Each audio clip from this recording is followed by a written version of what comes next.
नमस्कार मित्रों। आज मैं एक नई कहानी लेकर आपके सामने आई हूँ।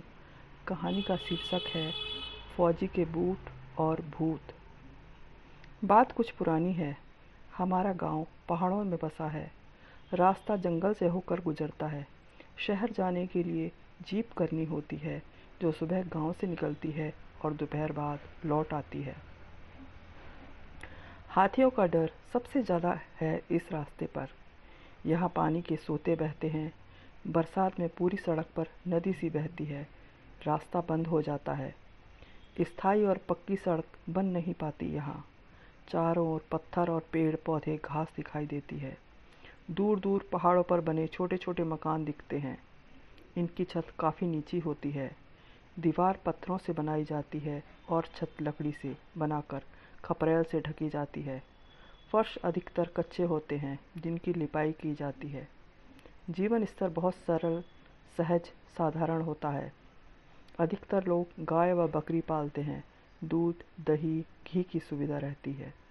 खेतों के लिए गोबर की खाद भी मिल जाती है। अधिकतर लड़के बाहर जॉब करने जाते हैं। घर पर महिलाएं, बच्चे व बुजुर्ग रहते हैं। एक बार यहाँ का एक व्यक्ति जो फौज में लगा था, वह छुट्टी में घर लौटा। वह अपनी वर्दी में ही था, तो उसे कुछ देर हो गई। अंधेरा घिर आया था। जीप सब जा चुकी थी। वह अकेला ही जंगल के बाहर वाले स्टॉप पर था। वहाँ खड़े चाय वाले ने उसे परेशान देखकर सुझाव दिया कि वह आज रात यहीं कहीं रुक जाए। अगले दिन सुबह होते ही चला जाए, जब जीप आ जाएगी। फौजी सोच में पड़ गया। रात में कहाँ रुके? सामान भी साथ था। कई महीनों बाद घर आया था। घर वालों के लिए कुछ कपड़े, कुछ खाने का सामान, कुछ अपने कपड़े लत्ते। अपना बोझ कंधे पर लिए वो खड़ा था। नीचे रखने का भी मन नहीं था। इतने प्यार से सबके लिए सामान लाया। मन तड़प रहा था अपने प्यारों से मिलने को। उनकी शक्ल देखने को आंखें तरस रही थीं। एक एक पल का बिछोह भारी था अब। इतने पास आकर भी घंटों का इंतजार उसे पहाड़ सा लगा। उसने चाय वाले को बोला कि मेरा रुकने का कोई साधन नहीं है। चाय वाले ने कहा, मैं अपने घर जा रहा हूँ। तुम या तो यहीं मेरे खोखे पर रुक जाओ या मेरे साथ मेरे घर चलो। रात वहीं गुजार लेना, सुबह वापस आ जाएंगे। फौजी सुनता रहा, पर जाने क्यों उसका दिल नहीं माना। उसने मना कर दिया और घर जाने वाली कच्ची सड़क पर चल दिया। चाय वाला भौचक्का सा उसे देख रहा था।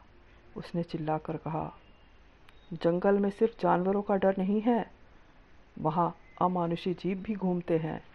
खुद पे न सही, अपने घर वालों पे रहम खाओ। यह सुनकर फौजी के कदम रुक गए। उसने घूमकर चाय वाले को देखा, फिर हवा में हाथ हिलाकर बोला, तुम भी जल्दी घर चले जाओ, अंधेरा पड़ रहा है। फौजी फिर आगे चल दिया। चाय वाले ने कहा, जैसी प्रभु की इच्छा।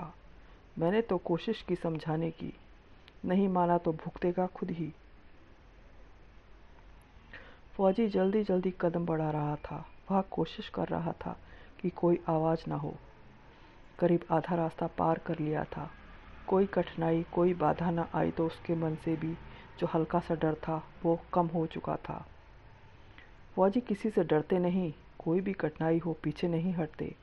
उनकी ट्रेनिंग ही ऐसी होती है कि उन्हें किसी भी परिस्थितियों से जूझने की क्षमता पैदा हो जाती है। इसलिए अंधेरा, घना जंगल, जंगली जानवरों का डर भी उसे घर जाने से नहीं रोक पाया। चलते चलते फौजी ने सुना कि पैरों की चलने की तेज आवाज़ आ रही है। उसने अपनी चाल पर ध्यान दिया तो पाया कि उसके पैरों की आवाज़ तो बहुत हल्की है। फिर ये किसके पैरों की आवाज़ है? एक पल को उसका दिल जोर से धड़का। फिर उसने खुद को संयत किया और तेजी से चलने लगा। पैरों की आवाज़ भी तेज हो गई। फिर वह एक पेड़ के नीचे रुक गया और सुस्ताने लगा। पैरों की आवाज़ भी थम गई। उसे लगा उसका वहम था। थोड़ी देर बाद वह चल पड़ा।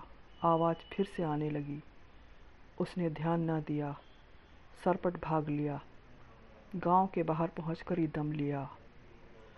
गांव में घरों में उजाला था, खाना पक चुका था। गांव वाले जल्दी खाना खा के सो जाते हैं। सुबह जल्दी उठकर घर के पशुओं के काम काज में लग जाते हैं। उसका मन हुआ कि वह एक सिगरेट पी ले। घर में माँ बाबूजी के आगे नहीं पी सकता, ये सोचकर उसने सिगरेट निकालकर माचिस की तिल्ली जला ली। पर अचानक तेज हवा आई, उसने तिल्ली बुझा दी। फौजी ने फिर जलाई, फिर हवा ने बुझा दी। तीसरी बार फौजी ने फिर जलाई, फिर यूं लगा कि किसी ने फूंक मारकर रोशनी बुझा दी। अब तो फौजी झल्ला गया, बोला, कौन साला मेरी रोशनी बुझा रहा है? हिम्मत है तो सामने आ, दूर से क्या खेल रहा है? एक अजीब सी आवाज़ आई, बहुत देर से तेरे आगे पीछे चल रहा हूँ, पर मौका नहीं मिला। अगर तूने ये जूते और बेल्ट ना पहनी होती तो तुझे कच्चा चबा जाता। ज़्यादा शेर ना बन, हिम्मत है तो अपने जूते और बेल्ट उतार दे, फिर देख मेरी ताकत। फौजी की सिगरेट वहीं गिर गई। उसने कहा, ओह, तो फौजी के जूतों से भूत भी डरते हैं। वह बिना पीछे देखे गांव में प्रवेश कर गया। घर पहुंचा तो परिवार देखकर खुश भी हुआ और इतनी रात को आने पर नाराज़गी भी जताई। उसने उनको उस समय कुछ नहीं बताया। अगले दिन जब उसने यह वाकया सुनाया, पहले तो सब डर कर सुन्न हो गए, फिर हंसने लगे। बोले, फौजी के बूट से तो भूत भी डरते हैं।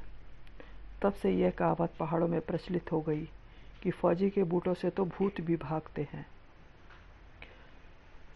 दोस्तों, अगर यह कहानी पसंद आई हो तो कृपया आप मेरे चैनल को लाइक, सब्सक्राइब और शेयर कीजिए। धन्यवाद।